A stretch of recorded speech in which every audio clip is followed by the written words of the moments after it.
बांग्लादेश में दुर्गा पूजा के मौके पर हिंदू मंदिरों पर हमले के 2 दिन बाद बांग्लादेश की प्रधानमंत्री शेख हसीना ने दोषियों को कड़ी सजा देने और हिंदुओं को सुरक्षा प्रदान करने की बात दोहराई है।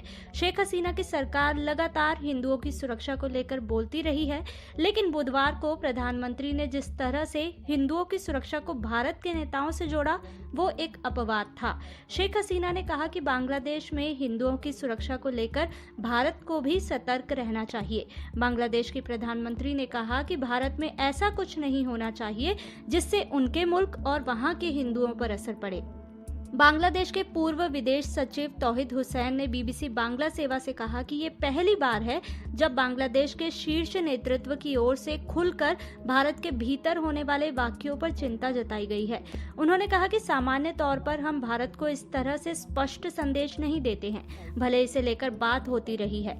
भारत की सत्ताधारी बीजेपी में सबसे शक्तिशाली व्यक्ति ने भी बांग्लादेश को लेकर अभद्र भाषा का इस्तेमाल किया था, तब भी हमने इतना खुलकर नहीं बोला था। 2019 के लोकसभा चुनाव से पहले अमित शाह ने बांग्लादेश के अवैध प्रवासियों के लिए सख्त भाषा का इस्तेमाल किया था। इसे लेकर बांग्लादेश में काफी विरोध हुआ था। इसके बावजूद सरकार की तरफ से कुछ भी खुलकर नहीं कहा गया था।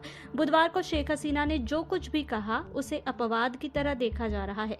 आखिर शेख हसीना भारत को क्या कहना चाहती हैं? तौहीद हुसैन कहते हैं कि संदेश स्पष्ट है। बांग्लादेश ने भारत में होने वाली सांप्रदायिक घटनाओं पर प्रतिक्रिया दी है। शेख हसीना ने साफ कह दिया है कि भारत को इस पर ध्यान देना चाहिए। उनका बयान बिल्कुल सच है, क्योंकि हमने 1992 में बाबरी विध्वंस के बाद क्या हुआ था उसे देखा था। मुस्लिम बहुल देश बांग्लादेश के पर्यवेक्षकों में इस बात को लेकर सहमति है कि आवामी लीग की सरकार पड़ोसी देश भारत में कथित मुसलमान विरोधी राजनीति से असहज है और इसका असर बांग्लादेश पर पड़ रहा है। तौहीद हुसैन कहते हैं कि भारत में सांप्रदायिक राजनीति के प्रसार से बेशक आवामी लीग की सरकार खुद को असहज महसूस कर रही है। ये स्वाभाविक भी है कि जब बड़े पड़ोसी मुल्क में धार्मिक अतिवाद बढ़ेगा तो उसका असर बांग्लादेश पर भी होगा। भारत का सेकुलर ढांचा कमजोर हुआ है।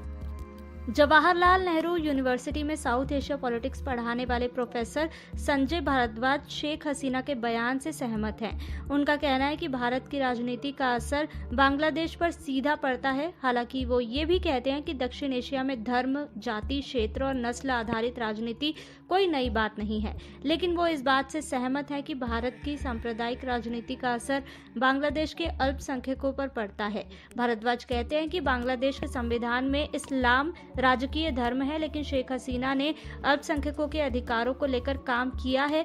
भारत में बहुसंख्यकवाद की राजनीति का असर यहाँ के अल्पसंख्यकों यानी मुसलमानों पर पड़ा है।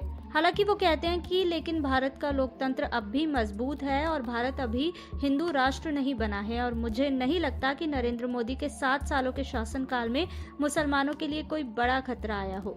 संजय भारद्वाज कहते हैं कि भारत की सरकार को शेख हसीना के संदेश को सकारात्मक रूप में लेना चाहिए। अगर भारत बांग्लादेश में अल्पसंख्यकों की सुरक्षा चाहता है तो भारत में भी अल्पसंख्यकों की सुरक्षा को सुनिश्चित करना चाहिए।